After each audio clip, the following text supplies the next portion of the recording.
నాగినాయక్ sir కోరుకున్నట్టుగా ప్రభుత్వానికి నివేదిద్దాం.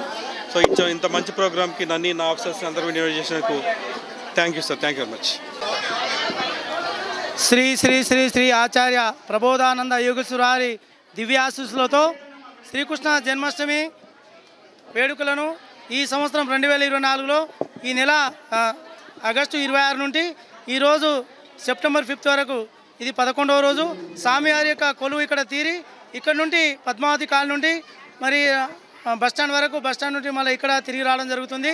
ఆనాడు దేవుడు తన ధర్మానికి గ్లాని ఏర్పడినప్పుడు ప్రతి యుగమునందు పుట్టి తన ధర్మ సంస్థాపన చేసే నిమిత్తం వస్తా అని చెప్పిండు. దేవుడు మాటను తప్పడు కాబట్టి కలియుగము ఆరంభము, కృతాయుగము ఎండింగ్లోనే తన ధర్మస్థాపన చేసే నిమిత్తము దేవుని యొక్క అంశ కోట్లాను కోట్ల అంశలో ఒక అంశ భగవంతుడుగా శ్రీకృష్ణుడుగా జన్మించి తన ధర్మ సంస్థాపన చేసి పోవడం జరిగింది. శ్రీకృష్ణుడు అష్టమి రోజే పుట్టిండు. దానికి ఒక ప్రత్యేకమైన అర్థం ఉందన్నమాట. సప్తమికి మరి సప్తమికి ముందు నవమికి ముందు అంటే అష్టమి రోజు పుట్టడానికి ఒక ఇది ఉంది. జ్ఞానానికి అజ్ఞానానికి వారిది లాంటి వాడు శ్రీకృష్ణుడు. కాబట్టి దేవుడు తన ధర్మాన్ని తెలియసే నిమిత్తము శ్రద్ధావాన్ లభతే జ్ఞానం కర్మావాన్ లభతే కార్యం అన్నాడు. శ్రద్ధ పెడితేనే దేవుని యొక్క జ్ఞానం తెలుస్తుంది. కర్మ ప్రకారం ప్రపంచ పనులు ఏమైనా కానీ కర్మ ప్రకారం అవుతుంది.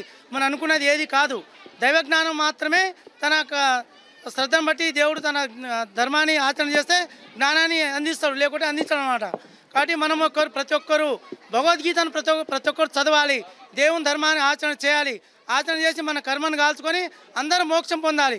మనం పుట్టంగానే ఏం తినాలి, ఎంత సంపాదించాలి, ఏం పని చేయాలని చెప్పేసి మన కర్మ లిఖించబడి ఉంది. అయినప్పటికీ మనం అజ్ఞానంతో పొద్దున్న లేవగానే ఏం సంపాదించాలి, ఎంత తినాలని చెప్పి ఆలోచన చేస్తాం తప్ప మనం ఎందుకు పుట్టినామో, మన విధానం ఏంది, దేవుళ్ళు ఏం ఐక్యం కావాలంటే ఏమేమి విధానం ఆచరణ చేయాలి, దేవుని ధర్మాలు ఏదో తెలుసుకోలేకపోతున్నాం. కాబట్టి మనం అజ్ఞానంగానే క్రైమ్ రేట్ చాలా పెరిగిపోతుంది. ఇది ముఖ్యంగా భగవద్గీత అనేది పాఠశాల స్థాయి నుండి ఇంటర్మీడియట్ డిగ్రీ స్థాయి వరకు, పీజీ వరకు ప్రతి విద్యార్థి చదివినట్లయితే, దేవుని ధర్మాలు తెలుసుకున్నట్లయితే క్రైమ్ రేటు తగ్గిపోతుంది.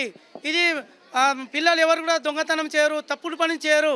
అందరూ దేవుని ధర్మాలు కలిగి ఉండడం వల్ల మంచి ఆచరణ కలిగి ఇంట్లో ఒక్కడు దైవజ్ఞాని ఉంటే ఇల్లు మొత్తం చేంజ్ అవుతుంది, ఆ ఊరు మొత్తం చేంజ్ అవుతుంది, దేశం మొత్తం చేంజ్ అవుతుంది. అప్పుడు సస్యశ్యామలమైన దేశం ఏర్పడి అందరూ దేవుని యొక్క పాలనలో మంచి పరిపాలకులుగా తయారవుతారు. దేవుని యొక్క ఊరు ఎరిగింపు ఎక్కడెక్కడ జరుగుతుందో అక్కడ ప్రకృతి వైపర్యాలు ఏర్పడవు. దేవుని ధర్మాలు ఎక్కడెక్కడ ఉంటావో అక్కడ సమృద్ధిమైన వర్షాలు పడతాయి, పంటలు బాగుపడతాయి, ప్రజలు సుఖశాంతులతో ఉంటారు. ఆనందంగా ఉండాలంటే దేవుని ధర్మాలు తెలుసుకోవాలి, ఆచరణ చేయాలి. మేము ఒకటే కోరేది ఈ రాష్ట్ర ప్రభుత్వానికి, కేంద్ర ప్రభుత్వం ఇప్పుడు నుండే గుజరాత్ రాష్ట్రంలో ప్రతి పాఠశాలలో, కాలేజీలో, యూనివర్సిటీలో భగవద్గీతను ఏర్పాటు చేసి తీర్మానం చేయడం జరిగింది.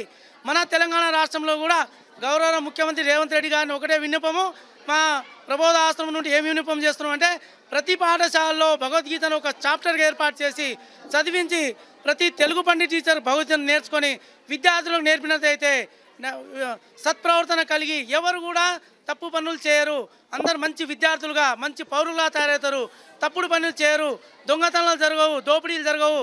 అప్పుడు దేశం మన తెలంగాణ రాష్ట్రము ధనిక రాష్ట్రం కాదు, హిందూ దేశము, హిందూ రాష్ట్రం. హిందూ అంటే దైవజ్ఞానం కలిగిన దేశం మనది. మన దేశంలో పుట్టడమే మన అదృష్టం. కాబట్టి మన తెలంగాణ ప్రభుత్వం కూడా ఆ ప్రతి పాఠశాలలో, కాలేజీలో ఇట్లా ఏర్పాటు చేయాలని కోరుకుంటూ ఈ అవకాశం ఇచ్చిన శ్రీ శ్రీ శ్రీ ప్రబోధానంద యోగేశ్వర వారికి అనంత కోటి నమస్కారాలు. సిద్ధాంతము స్వామివారు మా యొక్క గురువుగారు శ్రీ శ్రీ శ్రీ భగవాన్ స్వామి ఆచార్య ప్రబోధానంద యోగేశ్వర స్వామివారు దేవుడు ఒక్కడే అని చెప్తాడు. మరి ఆ విషయాన్ని మనం అందరం కూడా మర్చిపోయాం. ఆ దేవుడు ఎవరో తెలుసుకునేదానికే భగవద్గీతలో ఆ విషయం తెలుపబడింది.